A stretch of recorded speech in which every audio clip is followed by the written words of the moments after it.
കഴിക്കാൻ എന്താ വേണ്ടേ? Bubble gum. ശരി, അത് കളാ. അവസാനം നിങ്ങൾ ഇവനെ എവിടെയാ കണ്ടത്? അത് തന്നെ അന്ന് ലിഫ്റ്റിൽ വെച്ച് കണ്ടല്ലോ. അതിനു മുൻപ് ഇത് നിങ്ങൾക്ക് ഇയാളോട് തന്നെ ചോദിക്കാലോ. അവന് പഴയ കാര്യങ്ങളൊന്നും ഓർമ്മയില്ല. സത്യത്തിൽ ഇവനൊരു ആക്സിഡന്റ് ഉണ്ടായിരുന്നു, പിന്നെ ഒന്നും ഓർമ്മയില്ല. Oh my God. അന്ന് നിങ്ങൾ ലിഫ്റ്റിൽ കണ്ടില്ലേ? അത് തൊടയിൽ എഴുതി വെച്ചിരിക്കുക. നിങ്ങൾക്ക് വേണേ കാണിച്ചു തരാം. വേണ്ട വേണ്ട, തൊടയിലാണ്. ഇല്ല വേണ്ട. ഞാൻ ആക്ച്വലി ഇയാളെ തൃശ്ശൂരിൽ നിന്നും എറണാകുളത്തേക്ക് വരുമ്പോ ട്രെയിനിൽ വെച്ചാ മീറ്റ് ചെയ്തത്. അന്ന് ഞാൻ നിങ്ങളോട് സംസാരിക്കുമ്പോ നിങ്ങളുടെ പേര് ശക്തി എന്നും നേറ്റീവ് തൃശ്ശൂരിന്റെ അടുത്താണെന്നോ പറഞ്ഞത്. വേറൊരു ഡീറ്റെയിൽസും എനിക്ക് നിങ്ങളെ കുറിച്ച് അറിയില്ല. ആക്ച്വലി ഇത് മതി കേട്ടോ, ഞാൻ ഇതുകൊണ്ട് തന്നെ ഇവനെ ശരിയാക്കിക്കോളാം. ഒരുപാട് താങ്ക്സ് കേട്ടോ. പോടാ. Thank you. ഹലോ, എടാ ശിവ, നീ എന്താ ഇന്നലെ രാത്രി വീട്ടിലേക്ക് വരാഞ്ഞേ? നീ എവിടെ പോയി? ഞാൻ പറയുന്നത് മാത്രം കേൾക്ക്. ഞാനിപ്പോൾ അർജന്റായിട്ട് തിരിച്ചു പോവാണ്. അമ്മ ഗീതയുടെ അടുത്ത് എന്റെ ഡ്രസ്സും മെഡിക്കൽ റിപ്പോർട്ട്സും മാത്രം കൊടുത്തേക്ക്. ഞാൻ വന്നിട്ട് എല്ലാ കാര്യം പറയും. ഓക്കെ അല്ലേ? എന്തിനാടാ? ഇപ്പൊ ഒന്നും എന്നോട് ചോദിക്കില്ലേ? Please by. ശിവ,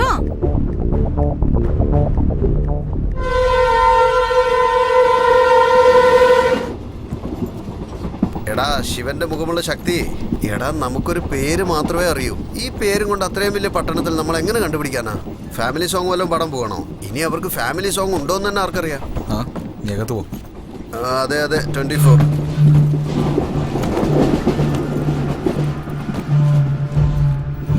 ഒന്നും കിട്ടാതെ നമ്മൾ ഇരിക്കുമ്പോ ഇപ്പൊ അവന്റെ പേരും അവന്റെ സ്ഥലവും നമുക്ക് മനസ്സിലായി.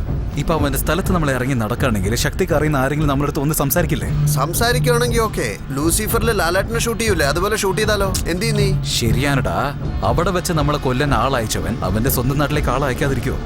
അവന്മാരിൽ ഒരാളെ പിടിച്ചിട്ട് നിങ്ങൾ തിരയുന്ന ആള് ഞാനല്ല, ഫേസ് ട്രാൻസ്പ്ലാന്റേഷൻ ആക്സിഡന്റ് ആണെന്നൊക്കെ പറഞ്ഞ് മനസ്സിലാക്കി വെച്ചാ നമ്മുടെ പ്രശ്നം തീർന്നില്ലേ? പടപേടിച്ച് പന്തളത്ത് പോകാനാണ് നീ പറയുന്നത്. ഞാൻ വരുന്നില്ല, എന്നെ വിട്ടേക്ക്.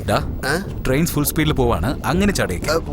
അളിയാ ശരിയെന്നാ, ഇവിടുന്ന് പോകുന്ന ജീവൻ അവിടുന്ന് പോട്ടെ. ആരാടാ നീ പെണ്ണുങ്ങളുടെ മുമ്പിൽ ഇങ്ങനെ തുണിയില്ലാതിരിക്കുന്നത്? എവിടെ പോവാ? നീറ്റ് എക്സാമിന് പോവാ. അതിന് പറ്റിയ കോസ്റ്റ്യൂം തന്നെ. ആ ഷോർട്സ് മൊത്തം എന്തിനാടാ? അത് അവിടുന്ന് ഊരിക്കോളൂ അളിയാ. ശരി, എവിടെയാ എക്സാം? തിരുനെൽവേലി. എന്തേ, നമ്മുടെ നാട്ടിലെ സ്ഥലമില്ലേ? നാട്ടിലെവിടെ സ്ഥലം? കണ്ടില്ലേ, നമ്മുടെ നാട്ടില് ബീവറേജ് ഷോപ്പ് തുറക്കാൻ ഒരുപാട് സ്ഥലമുണ്ട്. എക്സാം എഴുതാൻ സ്ഥലമില്ല. ഹലോ, ഈ പ്രാവശ്യം ഞാൻ പാസ്സാവും. ഹേ ശിവ, വാട്ട് എ സർപ്രൈസ്. ഒരാഴ്ചയായി ഞാൻ നിങ്ങളെ ട്രൈ ചെയ്തോണ്ടിരിക്കുന്നു. നോട്ട് റീച്ചബിൾ എന്നാണല്ലോ വരുന്നത്. യു നോ വാട്ട്, നമ്മുടെ ഷോർട്ട് ഫിലിമിന് 7 മില്യൺ വ്യൂസാ വന്നിരിക്കുന്നത്. ഇതിനും 10 മില്യൺ വ്യൂസ് ഉണ്ട്. അതിലിപ്പോ എന്താ? എനിക്ക് ഡയറക്ഷന് ചാൻസ് കിട്ടിയിട്ടുണ്ട്. നമസ്കാരം. നമസ്കാരം. സാറിന് മനസ്സിലായില്ലേ? ട്രെയിനിൽ എഞ്ചിൻ വർക്ക് നോക്കണേട്ടാ. ഇദ്ദേഹം ഞങ്ങളുടെ പ്രൊഡ്യൂസർ. ഇദ്ദേഹത്തിന്റെ നാട് തൊറയൂര, അവിടെ location sir. This is Shiva. ഇദ്ദേഹം കാരണം എന്റെ ലൈഫ് എന്നെ മാറി. ഇദ്ദേഹം കാരണം ഞാൻ ഡയറക്ടർ ആവുന്നത്. ഹീറോ പറഞ്ഞുകൊണ്ടാണ് ഈ കുട്ടിയെ ഞാൻ ഓക്കെ ചെയ്തത്. പക്ഷെ ഇവളെന്താന്ന് വെച്ചാൽ ലീനിയർ അൺലീനിയർ എന്തൊക്കെയോ പറയുന്നു, ഒന്നും മനസ്സിലാവുന്നില്ല.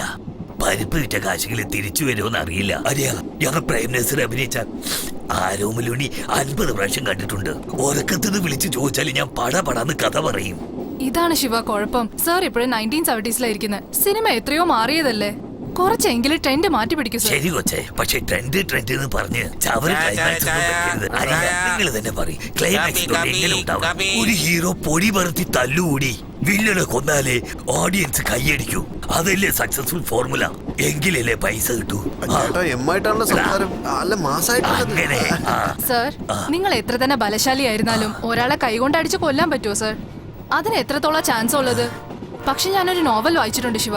അതാണ് എന്റെ സിനിമയുടെ ക്ലൈമാക്സ്. എപ്പിഡെഫ്രിൻ എന്നൊരു ഡ്രഗിനെ ഒരാളുടെ ശരീരത്തിൽ ആദ്യമായിട്ട് ഇഞ്ചെക്ട് ചെയ്താൽ ആഡ്രിനലിൻ ഇൻക്രീസ് ആയി മരിച്ചു പോകും. അതുമാത്രമല്ല, പോസ്റ്റ്മോർട്ടം റിപ്പോർട്ടിൽ ഒരു ട്രേസും കിട്ടില്ല. പേഷ്യന്റിനെ സ്റ്റേബിൾ ആയിട്ട് വെക്കാൻ ഹോസ്പിറ്റൽ തന്നെ അവൈലബിൾ ആയിരിക്കും. പിന്നെ ആഡ്രിനലിൽ അളവിൽ കൂടുതൽ ഇഞ്ചെക്ട് ചെയ്താൽ മരണം ഉറപ്പായിരിക്കും. 100%. സർ, നിങ്ങൾ പടം മുഴുവനെ കണ്ടിട്ട് പറഞ്ഞാൽ മതി. പടം കണ്ടാ ഞാൻ പറയുമെന്നറിയില്ല. ഇതാനിയ എപ്പോ നോക്കിയാലും ദേഷ്യപ്പെട്ടു പോകും. ഞാൻ എന്താ ചെയ്യാ? നിന്നെ ഫോളോ ചെയ്യുന്നവരുടെ അടുത്തൊക്കെ പറഞ്ഞ് മനസ്സിലാക്കുന്നല്ലേ പറഞ്ഞ്. അവന്മാർക്ക് ഈ മുഖമാറ്റലിനെ കുറിച്ചൊക്കെ അറിയോ? ഒരു മിനിറ്റ്, ഈ BNC ഓഡിയൻസിനടുത്തൊന്ന് ചോദിക്കാം. ചേട്ടാ, എനിക്കൊരു ഫ്രണ്ട് ഉണ്ടായിരുന്നേ. കാണാൻ നിങ്ങളെ പോലെ തന്നെ ഉണ്ടാവും. ഒരു മരമോന്ത. ഒരു 6 മാസം മുൻപ് ഒരു ഫയർ ആക്സിഡന്റിൽ ഫേസ് മുഴുവനും കരിഞ്ഞു. അവനെ ഈ ഫേസ് ട്രാൻസ്പ്ലാന്റ് ചെയ്തിരുന്നു. എന്താ ഫേസ് ട്രാൻസ്പോർട്ടോ? ട്രാൻസ്പോർട്ട് ഒന്നും അല്ല ചേട്ടാ, ഫേസ് ട്രാൻസ്പ്ലാന്റ്, അതായത് മുഖം മാറ്റി വയ്ക്കുന്ന ശസ്ത്രക്രിയ. ഇപ്പൊ കാണുന്ന മെഗാസ്റ്റാർ മമ്മൂട്ടിയെ പോലെയുണ്ട്. എടോ നിനക്കെന്താ കണ്ണ് കാണില്ലേ? ഇതിനു മുമ്പ് മമ്മൂട്ടിയെ നീ കണ്ടിട്ടേ ഇല്ലേ? എന്നെ കണ്ടിട്ട് നിനക്ക് ഭ്രാന്തനെ പോലെ തോന്നുന്നു. പരിപ്പ് കച്ചവടമായാലും നല്ല ബുദ്ധിയുണ്ടെന്ന് പറഞ്ഞതാ. നിങ്ങൾക്ക് ഈ ഷോർട്ട് ടേം മെമ്മറി ലോസിനെ കുറിച്ച് അറിയോ? അറിയാലോ. അത് മാത്രം എങ്ങനെ അറിയാം? അതിന് ഗജനിന്ന് ഒരു പടം വന്നിരുന്നില്ലേ? ഇതിന് പടമൊന്നും വന്നില്ലല്ലോ, പിന്നെ ഞാൻ എങ്ങനെ വിശ്വസിക്കും? കറക്റ്റ് ചേട്ടാ, സൂപ്പർ. അതോ നമ്മൾ അന്വേഷിക്കുന്നവരെ കണ്ടുപിടിച്ചാലും നമ്മൾ പറയുന്നൊന്നും കേൾക്കൂല കേട്ടോ.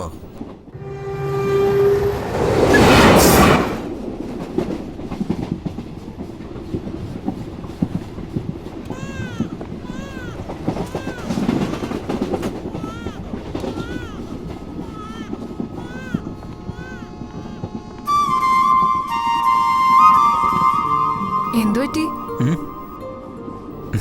ഒന്നുമില്ല, വെറുതെ. കോമ്പറ്റീഷൻ ജയിച്ച അന്ന് ഞാനൊരു കാര്യം പറഞ്ഞില്ലേ, അതിനെ കുറിച്ചാണ് ഞാൻ ചോദിച്ചത്.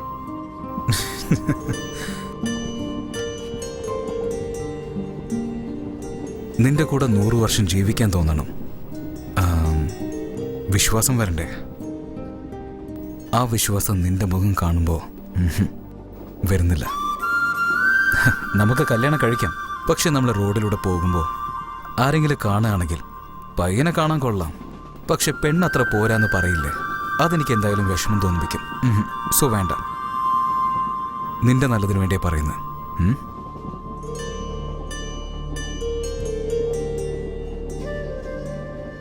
നിങ്ങളിങ്ങനെ പറഞ്ഞതിൽ എനിക്ക് ഒരു ദേഷ്യവുമില്ല.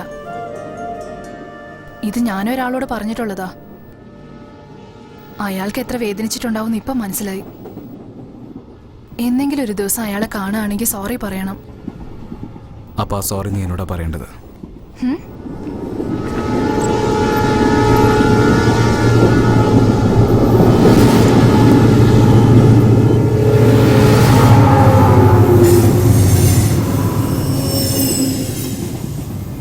അത് ഞാൻ തന്നെയാ.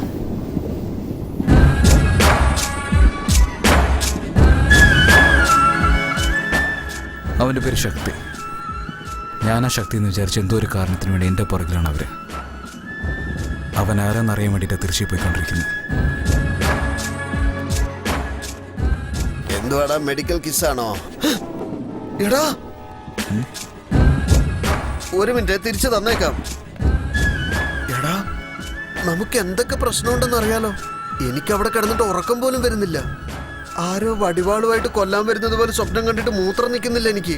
പക്ഷെ എനിക്കാണെങ്കിൽ ഇതിൽ യാതൊരു ബന്ധവുമില്ല. എന്നാ നീയോ ഇവളെയും കെട്ടിപ്പിടിച്ച് സുഖിക്കുന്നു. നിന്റെ ഫ്രണ്ട് എവിടെ? അത് പറയാൻ പോലും സമയമില്ല.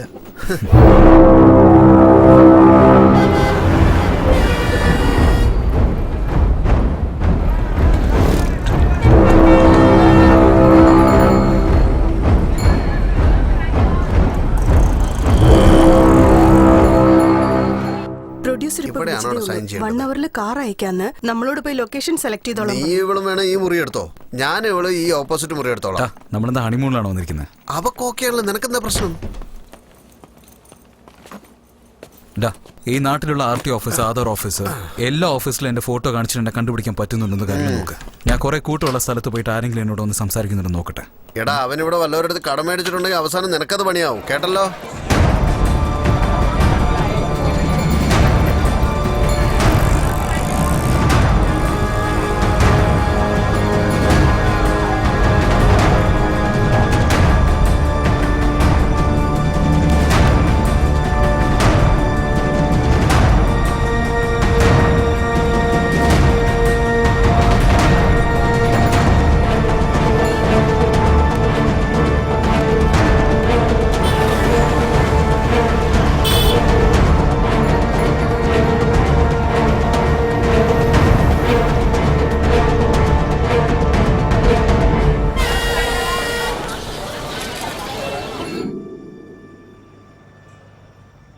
ഹായ്. ഹായ്. ഹായ്.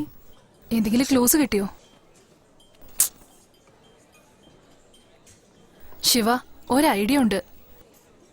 നിന്റെ മുഖം കാരണമല്ലേ എല്ലാ പ്രശ്നവും. ഇത് നിന്റെ ഒറിജിനൽ ഫേസ് അല്ല, ആക്സിഡന്റ് ആയതാണെന്നും ഫേസ് ട്രാൻസ്പ്ലാന്റ് ഇതൊക്കെ ഒരു വീഡിയോയിൽ റെക്കോർഡ് ചെയ്തിട്ട് അത് ഫേസ്ബുക്ക് ട്വിറ്ററിലൊക്കെ അപ്ലോഡ് ചെയ്താ നിന്നെ ഫോളോ ചെയ്യുന്നവരെ കാണാൻ ചാൻസ് ഉണ്ടാവുമല്ലോ. എടാ നല്ല ഐഡിയ ആണല്ലോ. ഓൾറെഡി നമുക്ക് ആവശ്യമില്ലാത്ത പ്രശ്നം പോയിക്കൊണ്ടിരിക്കുക. ഇതിൽ മറ്റൊരു പ്രശ്നം വേറെയോ? എടാ അങ്ങനെ പ്രശ്നം വന്നാൽ ഞാനല്ല അഡ്മിനാണ് ഇട്ടെന്ന് പറയാലോ. ഇപ്പോഴിതല്ലേ ഫാഷൻ. ഇപ്പോഴൊക്കെ കണ്ട ആപ്പയുപ്പയല്ലേ ട്രെൻഡ്. നിന്റെ ഷോർട്ട് ഫിലിം പോലും ട്രെൻഡായല്ലോ. എടാ അല്ല, ഒരു ഉദാഹരണം പറഞ്ഞതാ. ശരി, നീ തുടങ്ങ്, ഞാൻ വീഡിയോ എടുക്കാം.